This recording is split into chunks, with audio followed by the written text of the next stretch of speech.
이 시간 하나님께서 저희에게 주신 말씀은 구약 시편 34편 1절부터 10절까지입니다.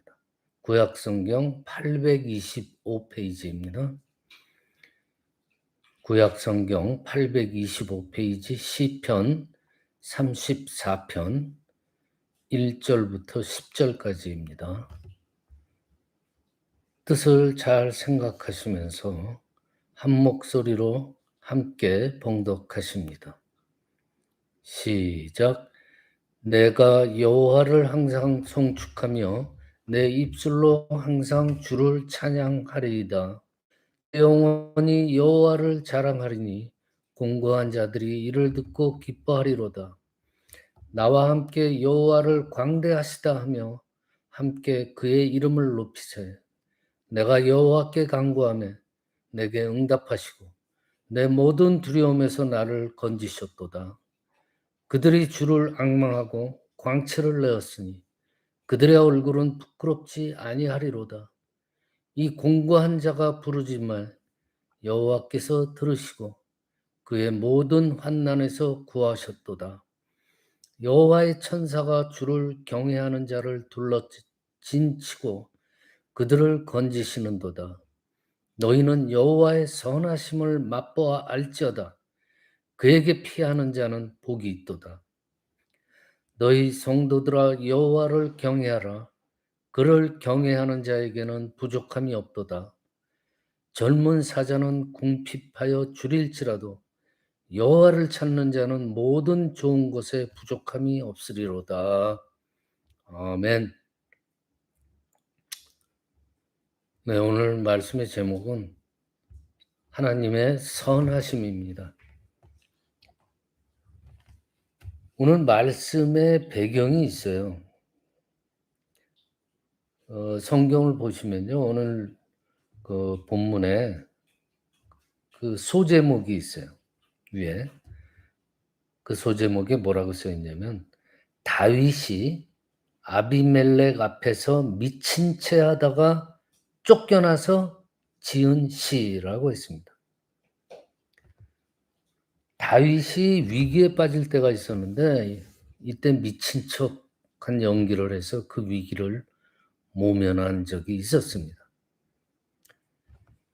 이스라엘과 블레셋 서로 적국이죠. 전쟁도 엄청 많이 했습니다.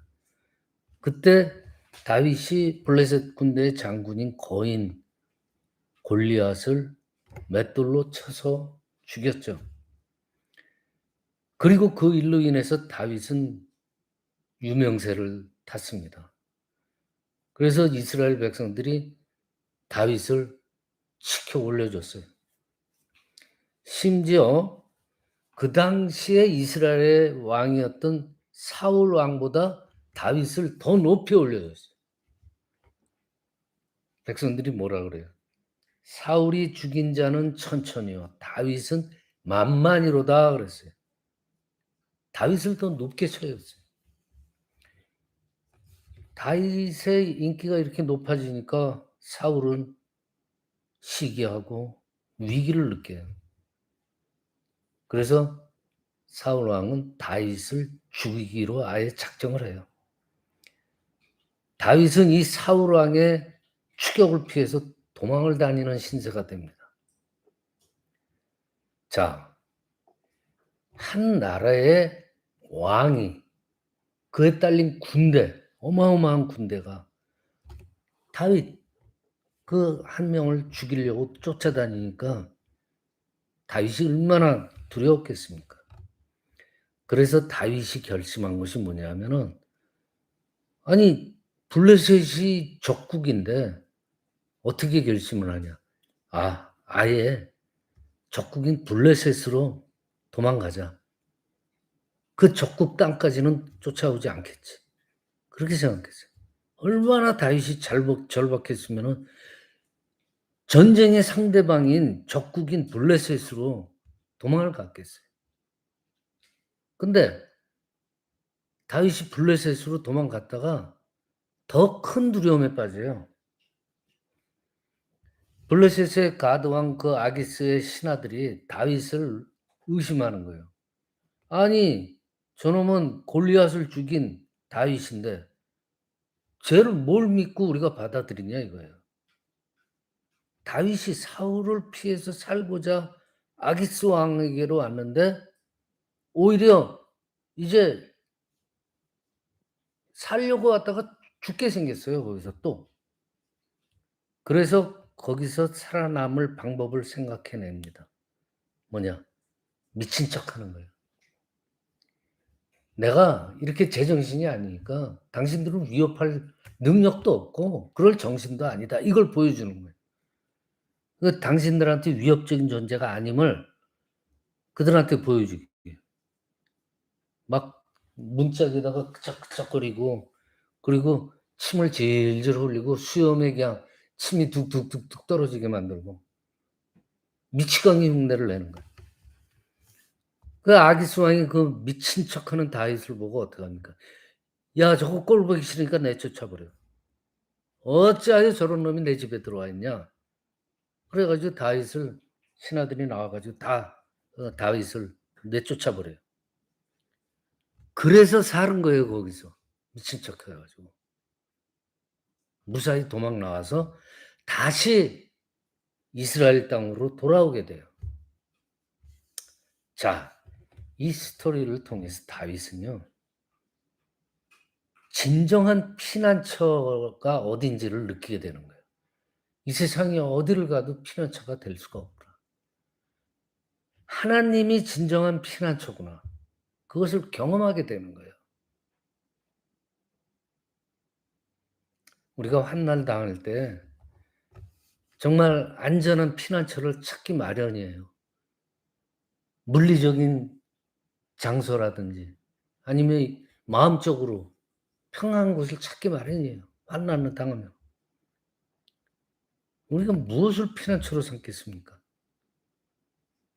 다윗이 적국인 블레셋으로 도망칠 결심을 했던 것 같이 세상에 눈에 보이는 것으로 어떤 피할 곳을 찾는 사람도 있어요. 재물이나 권력 이런 것들이 날 보호해 줄 거라고. 그런 걸 추구하면서 살아가기도 하잖아요. 근데 이 스토리를 봐서도 알겠듯이 진정한 도움이나 환난처는요 사람이나 재물이 아니라는 거예요. 하나님으로부터 오는 거예요. 근데 이를 고백할 수 있는 사람들은요 하나님께로 일단 피해 봤던 사람만이 이걸 알 수 있는 거예요.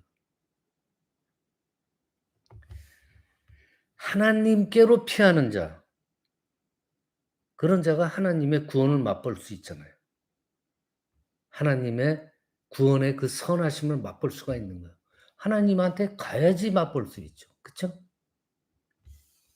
그런데 하나님께로 피한다는 것이 무슨 뜻이에요?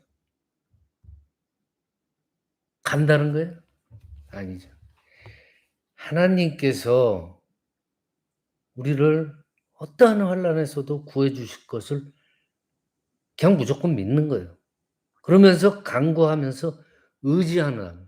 그것이 바로 하나님께로 피한다는 거예요. 어려운 거 아니에요. 다윗은 오늘 4절에 고백하잖아요.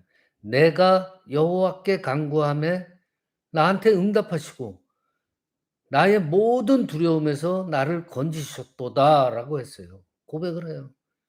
하나님께서 나를 건지셨도다. 6 절에 또 뭐예요? "이 공고한 자가 부르짖으매 여호와께서 들으시고 그의 모든 환난에서 나를 구원하셨도다." 감탄하면서 고백을 해요. 왕 앞에서 미친 척하기 전에 하나님께 자신을 구해 줄 것을 간절히 간구했던 거예요. 다윗이 미친 척한다고 그래 가지고 그것이 구원받을 것을 보장할 수 없었잖아요. 그냥 해 보는 거였지. 그렇지만 그전에 미리 하나님께 간구했다는 거죠. 가드 왕에 있어서는요.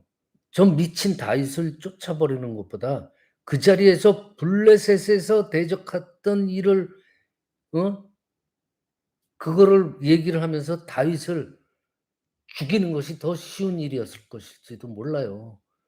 그러니까 블레셋으로 살려고 갔다가 가드 왕한테 죽임을 당할 수도 있었던 거예요. 왜냐?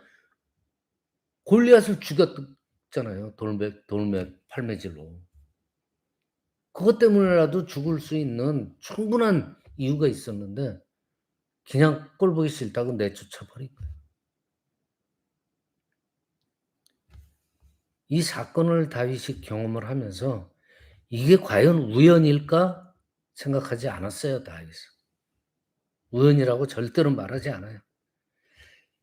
이것이 바로 하나님께 간구하는 자와 간구치 않는 자의 차이점이에요. 하나님께 의지하거나 맡기거나 기도하지 않는 자는 어때요? 어떤 일이 딱 일어나면은 이것을 '아 야 이거 참 희한하네.' 하면서 우연이라고 생각해요. 그렇지만 하나님께 의지하고 믿고 기도하는 자는 '아 이건 하나님께서 내 기도를 들어 주셨구나. 이거 하나님께서 하신 일이구나.' 확신이 드는 거예요. 이게 믿는 자와 안 믿는 자의 차이점이에요. 여러분들 이 세상의 모든 일은요 하나님께서 주관하는 거예요. 우리 인간 존재의 근본이 뭐예요? 이 우주 만물의 존재의 근본이 뭐예요? 하나님이에요. 그러면 지금도 이 우주 나를 관리하시는 분은 하나님이에요. 그걸 잊으면 안 돼요. 그러니까 오히려 인생을 살다가 어떤 환난과 고난과 위기를 만나게 되면요. 기대를 해야 돼요, 한편으로는. 그런 인생의 쓴맛을 볼 때 기대감을 가지세요. '하나님께서 당신의 선하심을 보여주기 위한 것이구나.' 하면서 기대를 가져야 돼요.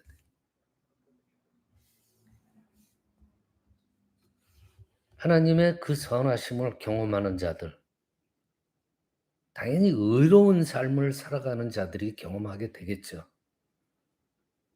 다윗이요 하나님께 간구할 때 그가 가지고 있는 믿음을 우리가 어 가늠할 수 있는 구절이 있어요. 15 절에요. "여호와의 눈은 의인을 향하시고 그의 귀는 그들의 부르짖음에 귀 기울이신다." 이 믿음이 있었던 거예요. 그리고 19 절. "의인은 고난이 많지만 그의 모든 고난에서 건지신다." 믿음이 있는 거예요. 우리가 고난을 받는 것이 우리의 죄 때문일 수도 있죠. 그렇지만 반드시 그런 것만은 아니에요. 내가 하나님의 말씀대로 의롭게 살고자 할 때에도 고난이 있어요. 그리고 하나님께서 우리를 그 고난을 통해서 믿음의 성장과 연단을 주시는 거예요. 그래서 고난을 주실 때도 있다는 거예요. 그걸 믿는 거예요.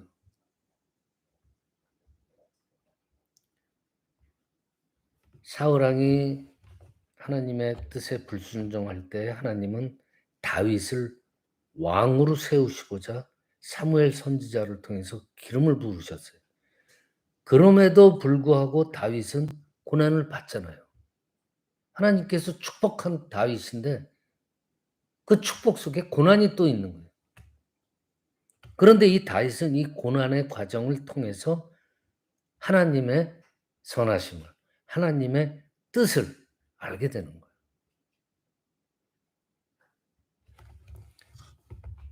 하나님의 눈이 나를 향하고 계시고 나의 부르짖음에 귀를 기울이고 계신다. 믿었던 거예요. 그게 다윗의 훌륭한 점이에요.